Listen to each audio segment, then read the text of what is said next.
which was... Well, there was obviously a post-match interview done involving Nathan Murphy on but Sunday. that is footballing matters. Oh, yes, that is footballing matters. Of course it is. That's what we're kicking off with. Well, yeah, of course. So Nathan caught up last Sunday with Seamus Coleman. Had a lot of coverage during the week. Seamus has obviously come out and had a little bite back in terms of what I've been saying about the team, management team. Firstly, I should say, got the utmost respect for Seamus Coleman.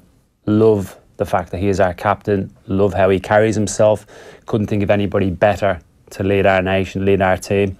Think he's slightly taken up the wrong end of the story, or exactly what I was saying. Certainly not going to get in for a tit for tat with Seamus, and can totally understand where he is coming from in being protective of his team as the captain, and also being very loyal to his manager, who made him captain. I remember being part of the era where Trapp was getting a lot of criticism, and I would have been the exact same. Very, very protective over the manager who gave me the opportunity. Look, Seamus has nailed on, no matter who the manager was, obviously he was going to be playing for us, full stop. But there is that connection that they have. So no problem in Seamus coming out. I think pundits in general, sometimes it's just a one-way street.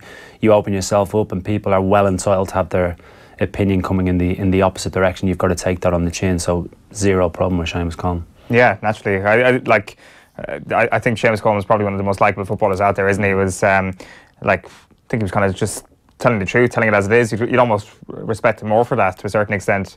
Like, I did wonder what your thoughts were on him kind of saying stuff about you as a player. That was the first thing I thought. I did wonder what you thought about that, but you obviously say it's fair game. I think it's a fair game. Yeah, I'm having an opinion in the job I'm doing now. Seamus is well entitled to his opinion. I'm critiquing these players week in, week out, whatever level it's at. And obviously when it comes to the international stage, it's the only team that I really care about. So I'm obviously going to be more passionate about it. Watched every single game that Martin's been in charge of. And that's my job now. So again, Seamus, no problem whatsoever having a bite back. And I'm sure I'm not a popular person amongst that dressing room, but I'm really not in it to be popular.